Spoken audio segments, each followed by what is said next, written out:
This is a grocery packing warehouse in the southeast of London. Folks have ordered their groceries online, and instead of people walking up and down the aisles of a traditional grocery store to pick up items, these little devices move more than 1 million items every day between them.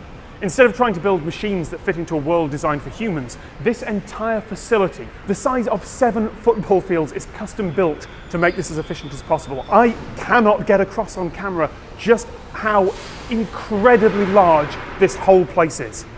The top speed of those boxes is about 14 kilometers an hour, and they pass within 5 millimeters of each other when they move. So, how many robots are there in the hive? Well, that depends on how you count them.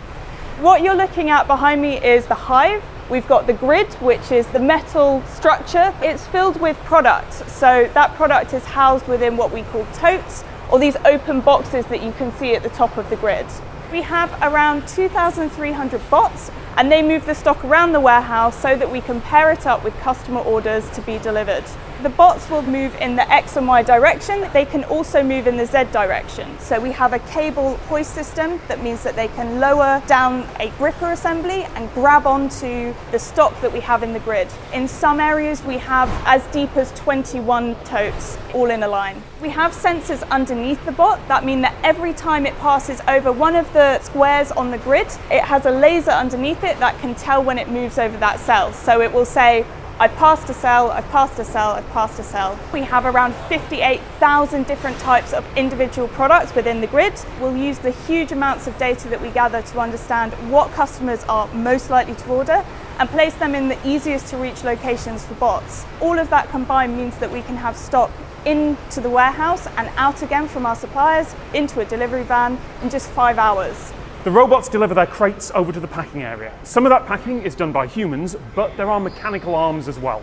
One of the big problems they've got to solve is that grocery packaging is designed for people, and the interactions between all the objects they deal with can be complicated. Currently we're standing underneath the grid structure that we saw earlier. The robots that we saw are actually dropping off products to the station. Once they're dropped off, they become in control of the robot, and the robot decides how to pick them before the grid robot picks up the tote and takes it away again. There's 2 3D cameras above the totes, so it takes an image of the storage box before it picks from it, decides on the best grasp point, confirm that the product is correct, and then place it into a customer shopping. And it's doing all of that on live customer orders. We make sure that we don't mix something that was heavy with something that's soft. There are things that the robot can't pack, things such as very, very heavy, very large, or very fragile items, but there's a lot of range in between that. It's fairly safe to call each individual packing arm a robot. Each one has a separate controller, and it has to make a lot of decisions in real time using cameras and sensors on each individual arm. But here in the hive, it's not quite as simple. Controlling all of this is what we refer to as the hive mind. So this artificial intelligence system that controls everything.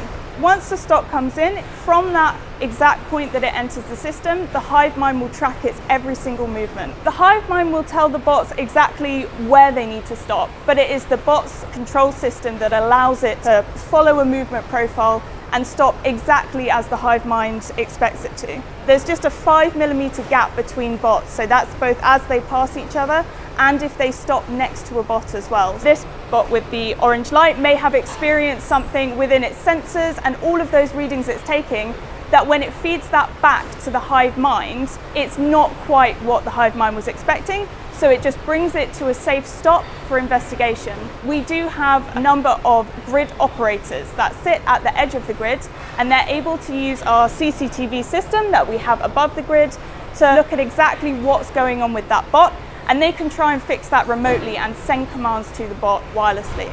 The boundary between individual and group is a little blurry. Is a termite colony and a collection of individuals working together, or one big superorganism? Is the microbiome in your gut part of you? Because in the last couple of decades, scientists have started to work out that the bacteria in your digestive system produce and consume neurotransmitters that affect how you think.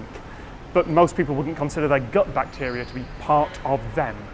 We tend to ascribe intelligence and identity to things that act at roughly our scale. It's easy to look at the hive, see the moving boxes and go, okay, 2,000 robots. But with only one controller and the boxes just following the paths they're given, I'd say there's a good argument that that is one robot with 2,000 ways to interact with the world. Thank you so much to everyone here at Ocado. There is a link to them and more about their technology in the description.